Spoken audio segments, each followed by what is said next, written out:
To produce chainmail, first you have to gather the ingredients for chainmail.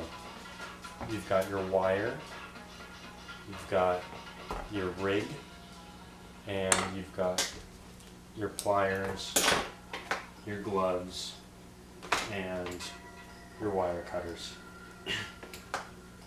What you're trying to produce in this process is a coil, just like this. You cut one edge of the coil to produce wires that are slightly open, and you will take your pliers and you will either close them, put them in the closed pile, or you will open them and you will put them in the open pile. Your rig is basically a dowel. This is a wooden dowel. A lot of chainmailers recommend that you use a metal dowel, but if it's hardwood, it doesn't matter, and it's easier to work with. You'll want some sort of crank. This one that I've made here has a rotating handle, which makes it very easy. You can, you don't have to worry about it. You'll drill a hole in your dowel, and by the way, these are toilet paper dispensers. They're super cheap and they're almost exactly what you want. You just need to make the holes bigger. You take your wire, you feed it through a hole that you've drilled in this dowel. And remember, gloves, you don't want blisters, that's no fun. Take your wire, you feed it through this hole, and then you can start cranking. And you'll just kind of use your hand to guide the wire so that it gets tight loops. Tight loops that don't wobble weird or anything like that.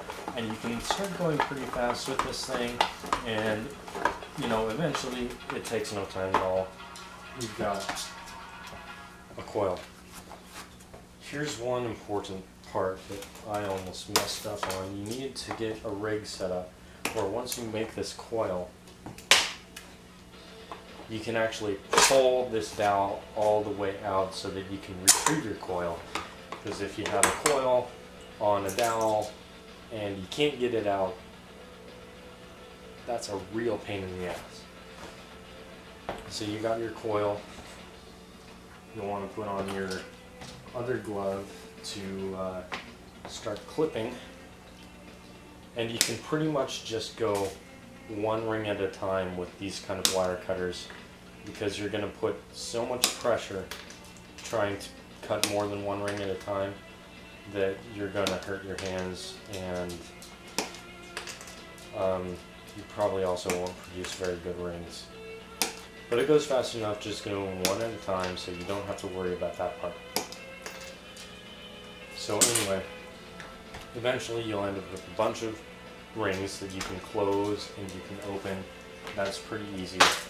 All you need to do is just take one side with two pliers and either close it, just like that, or you twist it and open it, just like that. The eventual goal is to create these Clover patterns, these 4-in-1 patterns. You take one open ring and you take 4 closed rings, and you just slide the closed rings onto the open ring, and then you close it back up again. It really could not be easier. When you do that, you end up with this. And I'll let you take a look at it a little bit closer. This is your 4-in-1 pattern. It looks sort of like a clover if you did it right. Okay, and again, all you're doing is you're taking one open ring and you're sliding on 1, 2, 3, 4 closed rings.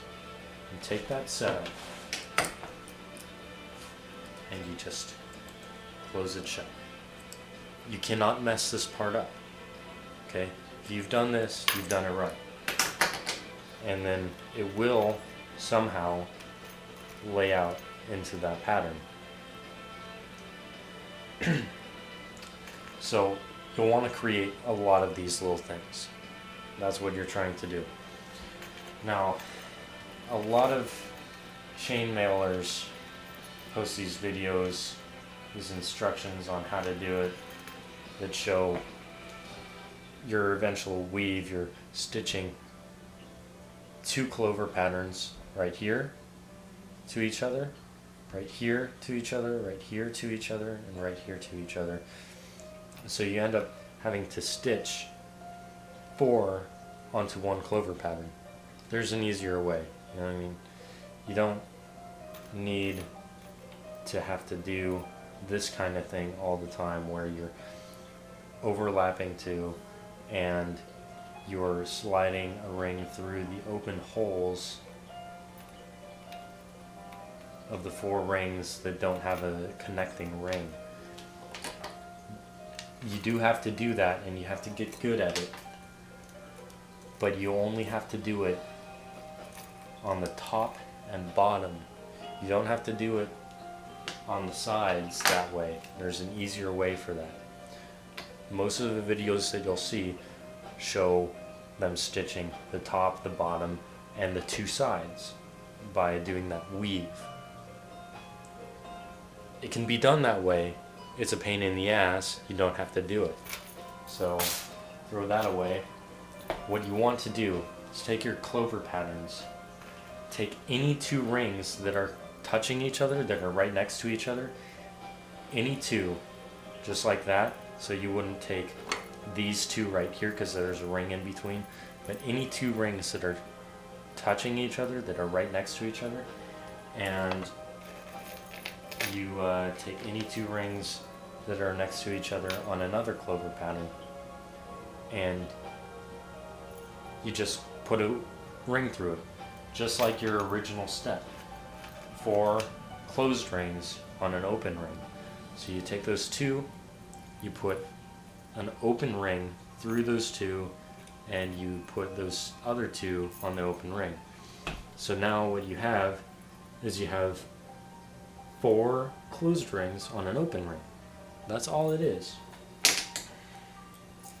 And you can start doing this really fast. You just need 2 closed rings and 2 closed rings on an open ring. And the great thing about this is you can sort of manhandle your chain, because there's no way to get this wrong. You can't get it wrong.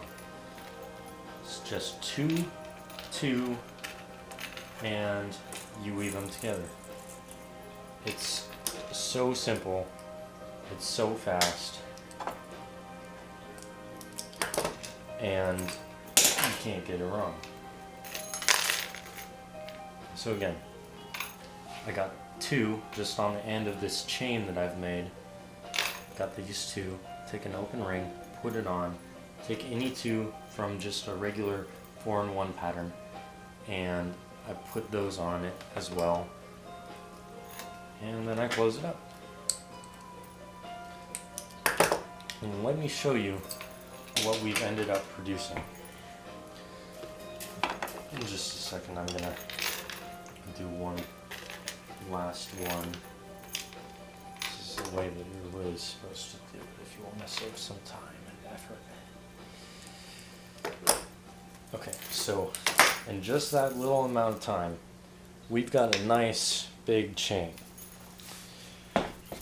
What this chain is, if you can see it, it's 2, 1, 2, 1, 2, 1, and it just goes that way. The entire chain. It's just 2 rings and 1 ring.